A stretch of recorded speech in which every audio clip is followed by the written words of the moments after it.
हमारी बहनें, पुलिस प्रशासन के लोग, पत्रकार बंधु, बहुत बड़ी संख्या में किसान आया यहाँ पे। इनकी समस्याएं हैं, अधिकारी आपके बीच वे आई कि किसान से बैंक के थ्रू, सरकार के थ्रू पैसा कटता रहे, पैसा देना ना पड़े तो कंपनी तो मुनाफे के लिए आती है। आप लोग हो गए जागरूक तो कंपनी भाग जाएगी। यही यहां पे हुआ कि हरियाणा का किसान जागरूक हुआ तो कंपनी धीरे धीरे यहां से बोरिया बिस्तर कर भाग गया। जब दिल्ली में आंदोलन चला तो उससे पहले भारत सरकार बातचीत कुछ कर लेती थी। बहुत सी पॉलिसी पे बात चली हुई थी उनसे, वह पहले वाली सरकार हो या ये वाली सरकार बनी तो इस सरकार से भी बातचीत होती रहती थी। ये 3 काले कानून लेकर आए, इसका विरोध हुआ तो भारत सरकार ने 22 जनवरी 2021 से बात करनी बंद कर दी। नहीं तो बहुत पॉलिसी पे बनवानी थी, बात करनी थी। उनके कुछ जो मंत्री थे वो इस लाइन पे काम कर रहे थे, लेकिन धीरे धीरे तो भूमि अधिग्रहण एक्ट जो 2013 था उसमें संशोधन किया। 3 बार वो राष्ट्रपति जी के पास में भेजा, पूरे देश के किसान संगठन ने उसका विरोध किया और उसके बावजूद भी उसको मॉडल एक्ट बनाया। मॉडल एक्ट की पूरी पावर स्टेट को दी और स्टेट में पूरी पावर डीसी डीएम के पास में भूमि अधिग्रहण की पूरी पावर है। यही हाल फसल बीमा योजना में है। फसल बीमा योजना में हमने तो 20, 15, 10% उसका नुकसान पड़ता है, पूरे क्षेत्र का मुआवजा क्लेम मिलता है। किसान के खेत को इकाई नहीं माना जाएगा। जैसे इंडिविजुअल हमारी गाड़ी है उसका बीमा करवाते हैं, किसान के खेत को इकाई मानना जाए। अगर पूरा खेत नुकसान है तो उसका भरपाई दे दो, नहीं नुकसान है तो उसको नहीं दिया गया तो उसकी जमीन नीलाम करते हैं।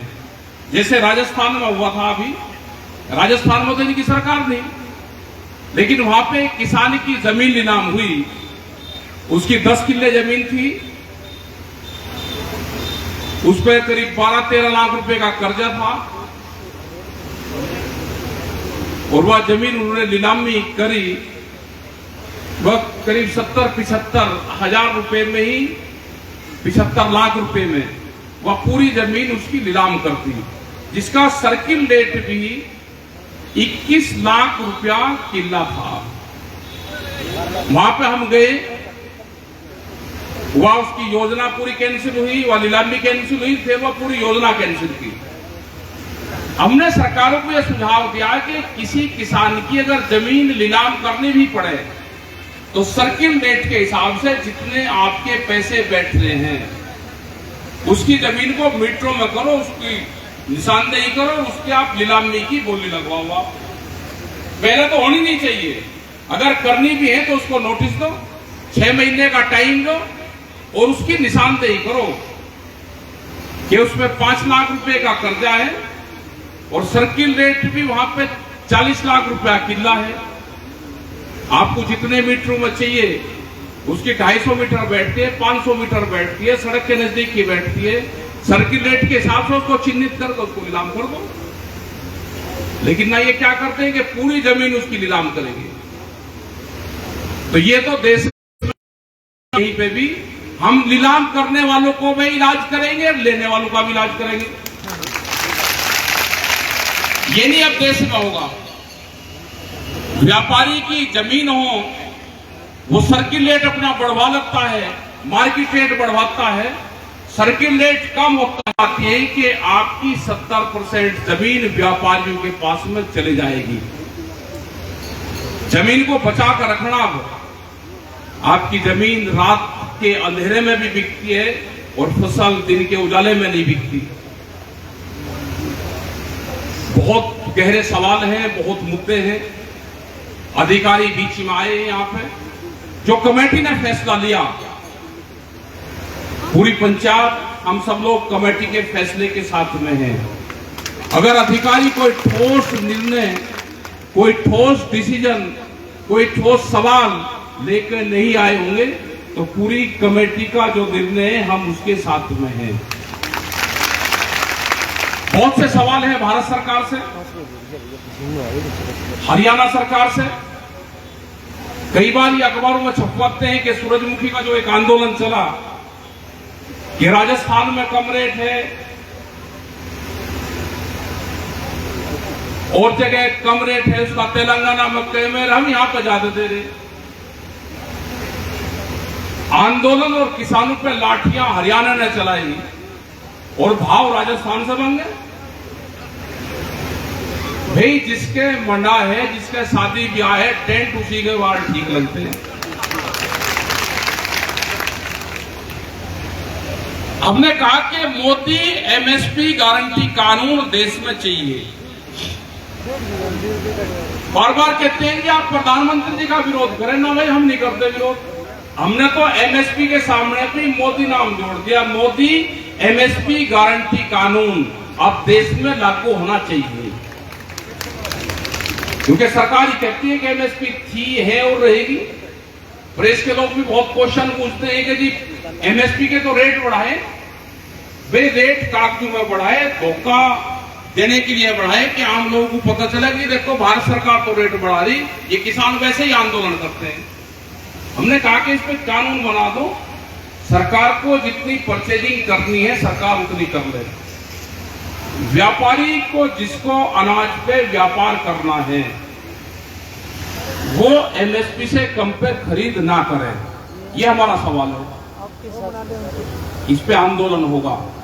जिस तरह से आज ट्रैक्टर आए, आप इसी तरह से ट्रैक्टर मीटिंगों में ले जाते रहो, क्योंकि ये ट्रैक्टर भी 10 साल पुराना ट्रैक्टर और जो गाड़ियां हैं ये बंद होगी, क्योंकि डीजल से चलता है।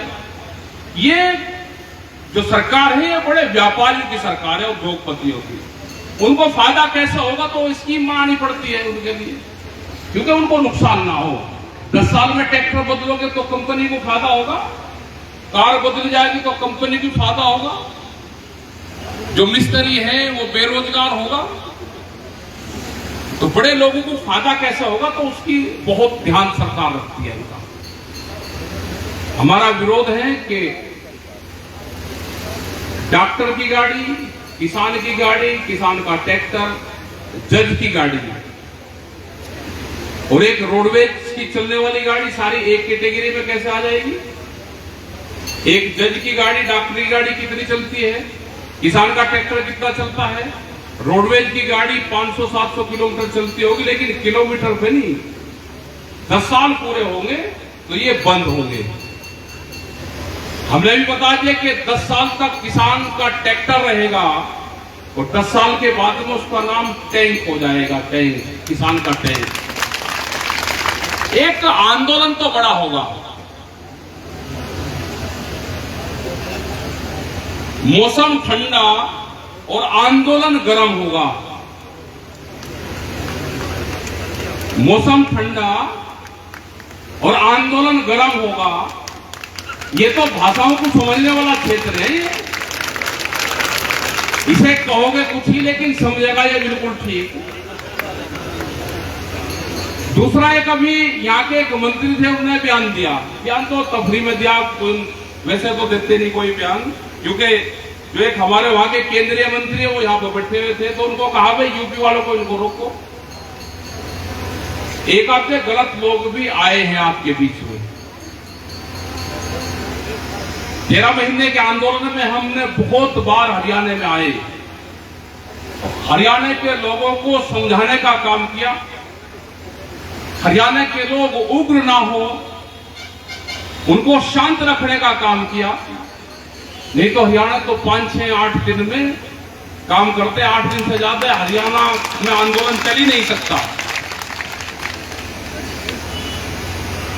हरियाणा के लोग चंदा देने में बहुत बड़े माहिर हैं। हमने कहा कि गांव का धन गांव में रहे, अपने गांव का धन बाहर मत दो, आंदोलन को लंबा चलाओ, शांति से चलाओ। तो आज हरियाणा में आंदोलन शांति से चल रहा, 60 दिन से यहां पे आंदोलन चल रहा। अधिकारी भी यहां पे आते रहते हैं। अधिकारी कोई सरकार नहीं होती, अधिकारी दूत का काम करते हैं। अधिकारी हमारे बीच में आएंगे, उनको रास्ता दे दो, वे आएंगे, अपनी बात कहेंगे। अधिकारी उतना काम कहेगा जो सरकार ने उनको कहा है, अपनी तरफ से कुछ नहीं कहेगा। अधिकारी की पॉलिसी से सरकारों के चेहरे दिखाई देते हैं कि सरकार की पॉलिसी और सरकार का चेहरा क्या है। हमने सरकार को देखी नहीं, लेकिन हम अधिकारियों को देखते हैं, उनसे पता चलता है कि सरकार की भावनाएं क्या हैं। और ये भी बताते हैं कि भारतीय किसान यूनियन या देश में किसान संगठन, उसकी जो भी मदद करेगा वो अधिकारी मदद करता है। नेता आपकी कोई मदद कभी नहीं करने का। आपके अधिकारी ठीक होंगे, अधिकारी से व्यवहार आपका ठीक रहेगा, वो हमेशा आपकी मदद करेगा। यहां पर आए, इनको अगर इन्हें कोई घोषणा नहीं भी कर रहे, आप इनको रास्ता दे दो, इनको जाने दो अपनी मंजिल पे। इनकी ना होटिंग करनी, ना इनको न्यूसेंस करना कभी भी। ये आए, अपनी बात बताए, चले गए। संपर्क इनसे जरूर रखो। एलआई इंटेलिजेंस के लोग हमारे बीच में रहते हैं, उनसे संपर्क रखो। और जो भी यहाँ पे कमेटी का निर्णय होगा, बहुत बड़ी संख्या में आप लोग आए, हम धन्यवाद देते हैं आप सबको। 750 करोड़ रुपए का यहाँ का मामला है इस जिले का, और ये हरियाणा में दूसरे जिलों का भी मामले है। यहाँ पे जल भराव होता है, उससे फसल बर्बाद होती है। यहाँ पे दूसरी तरह के नुकसान होते हैं, उससे फसल बर्बाद होती है। यहाँ पे बहुत सी फसलें वे भी होंगी, बहुत सी कंडीशन अगर आप पढ़ लोगे, और कंपनी वाले मिलते नहीं, कंडीशन पढ़ के किसके सामने बताओगे? हमको पूरे जीवन काल में एक बार कंपनी के लोग मिले। हमने बिजनौर में, वे बुलवाले, बिजनौर एक डिस्ट्रिक्ट है मुजफ्फरनगर से लगता, गंगा से परली तरफ है।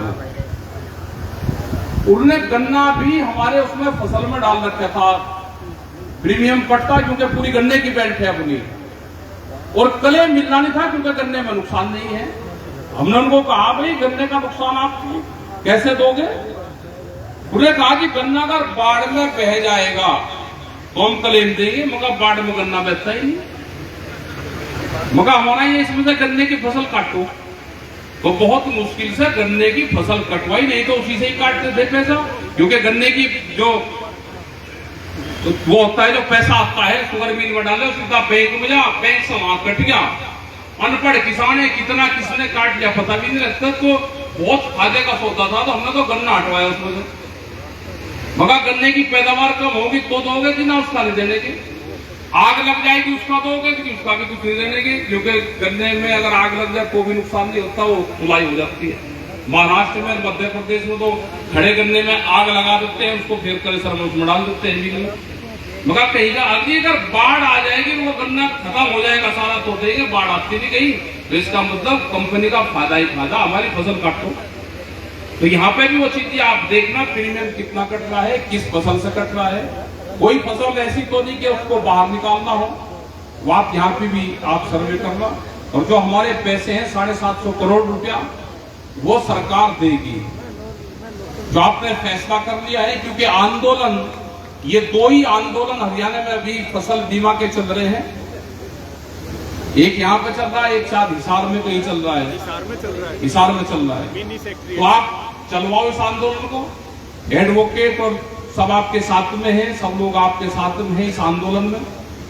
और जो भी और मुद्दे होंगे, वो ट्रैक्टर का इशू हमारा है, ये जब भारत सरकार को चिट्ठी जाएगी तो ये भी इशू रखा करो। क्योंकि यहाँ पे 15 साल है, हमारे वहां पे 10 साल है। डीजल से चलने वाली कोई भी चीज 10 साल में खत्म हो जाएगी, 15 साल में आपके यहाँ खत्म हो जाएगा, उसका रजिस्ट्रेशन खत्म होगा, उसका फिर बीमा नहीं होगा। ये चीजें आ रही, हम इसका पूर्ण जोर से विरोध करते हैं इन चीजों का। जंगली जानवरों का है यहाँ पे तो शायद ना हो, लेकिन होंगे भी यहाँ पे भी। छोटा पशु है, उसमें गौशालाओं के नाम पे ये सरकारें चल रही है। गौशालाओं के ठेके सरकार के लोगों के पास हुए हैं, उसका फंड भी उन्हीं के पास आता है, और गौशाला इस सड़कों पर, किसान के खेत में। तो ये सारे बहुत से इशू हैं। आप लोगों ने बात सुनी, अभी अधिकारी यहाँ पे आए, अधिकारी से 5 मिनट बात कर लेंगे, इनका क्या हुए फिर मंच से ही बोल देंगे, आप शांति से सुनते रहना। तो सब लोग बैठते हैं, 5 मिनट में ही बता देंगे तो क्या इनके पास होगा क्या नहीं होगा, बैठ दो भाई घर को। तो धन्यवाद, जय हिंद, जय भारत।